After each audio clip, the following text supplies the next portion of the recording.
Magandang araw. Ako si Binibing Erica Ovilla at ako ang iyong magiging guro sa araw na ito. Maraming salamat. Wala bang may naiban sa klase? So, bago tayo magsimula sa ating aralin, pakiayos ang lahat ng upuan at pakitanggal ang lahat ng basura. Sa ating pagbabalik-aral, sino dito ang makapagsasabi o babahagi sa kung anong ating tinalakay nung nakarang araw? Maraming salamat. Tama. Ang ating tinalakay noong nakarang araw ay likas na batas moral kung saan hinuhubog ang ating konsensya at nagsisilbing gabay sa paggawa ng kilos at pasya. Sa ngayon, magkakaroon tayo ng bagong aralin na may kaugnay sa ating tinalakay noong nakarang araw. Handa na ba kayong makinig? Upang simula ng ating bagong aralin, may ipapakita akong mga larawan. Maaari niyo bang sabihin kung anong mga ito? Tama! Bigyan natin ng palakpak ang sumagot. Pakibasa ang sumusunod at intindihin mabuti ang binabasa. Ano nga ba ulit ang ating pamantayan o dapat tandaan sa pagkikinig ng kwentong ating babasahin? Tama! Naiintindihan po ba? Ang ating tatalakayan ngayong araw ay ang tunay na kalayaan. Ano nga ba ang tunay na kalayaan? Pakibasa.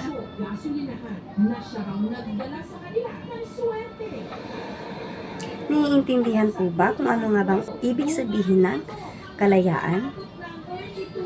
Maraming salamat. Tama. Ang tunay na kalayaan ay walang may sino mang mahadlang sa kung anong ating gustong naisin. Ngunit, hindi natin kalayaan sa kung ano ang magiging resulta ng ating piniling gawin. Kaya dapat pag-iisipan upang maiwasan natin ang mga maling kahihinatnan.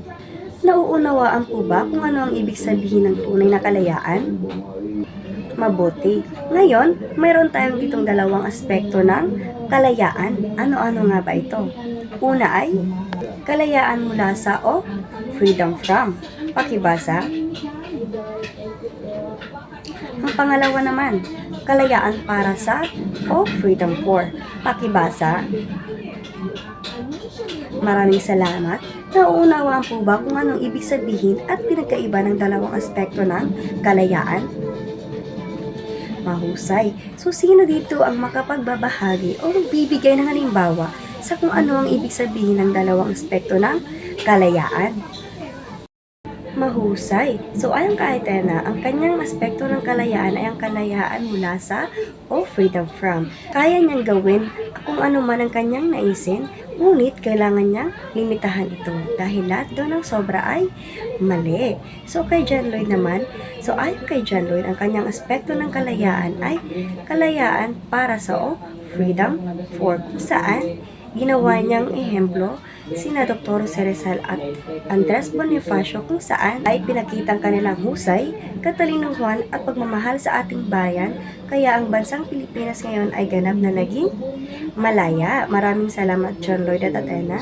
Palakpakan ang mga sumagot. Naunawaan po ba kung ano ang ibig sabihin ng tunay na kalayaan at ang dalawang aspekto ng kalayaan? Mahusay. Dahil sa naunawaan yung mabuting ating tinalakay ngayong araw, mainihanda akong mga katanungan. Ang una ay, ano ang kalayaan? Pumili sa kung anong aspekto ng kalayaan ka mas pabor at ipahiwati. Ang una ay freedom from, pangalawa, freedom for. Bilang isang mag-aaral, gaano ba kahalaga ang iyong natutunan tungkol sa tunay na kalayaan? Paano mo ito gagamitin o pahalagahan sa araw-araw na pamumuhay? At dahil naunawaan yung ating talakayan, tayo ay magkakaroon ng pagsusulit. Thumbs up kung tama ang pahayag at tawasto. Thumbs down naman kung mali ang pahayag at di wasto. Ang una ay, dahil ako ay may kalayaan, maaari akong umuwi sa aming bahay kahit anong oras ko gustuhin. Tama o mali? Ang sagot ay, mali. Pangalawa, ang pagiging malaya ay ang pagiging responsibilidad. Tama o mali? Ang sagot ay, tama. Dahil ako ay nakapagtapos ng pag-aaral, kalayaan ko na hindi sumunod sa payo ng aking mga magulang. Tama o mali? Ang sagot ay, mali. Ang pang-apat naman ay, kalayaan kong diktahan ang nakakabata kong kapatid. Tama o mali? Ang sagot ay, Mali. At ang panglima naman ay nagsusumikap akong makatulong sa bahay at pamayanan. Tama o mali? Ang sagot ay tama. Naging masaya po ba kayo sa ating gawain at may natutunan sa ating bagong aralin? At sa ngayon ay magkakaroon tayo ng takdang aralin. Gumawa ng sanaysay, isang talata na binubuo ng 3 pangungusap. Ito ang tanong. Bilang isang mag-aaral, ano sa iyong palagay ang tunay na kalayaan at bakit mahalaga o importante ito sa ating buhay? Naunawaan na po ba? Mabuti. Sa ngayon, yun lamang po. Maraming salamat.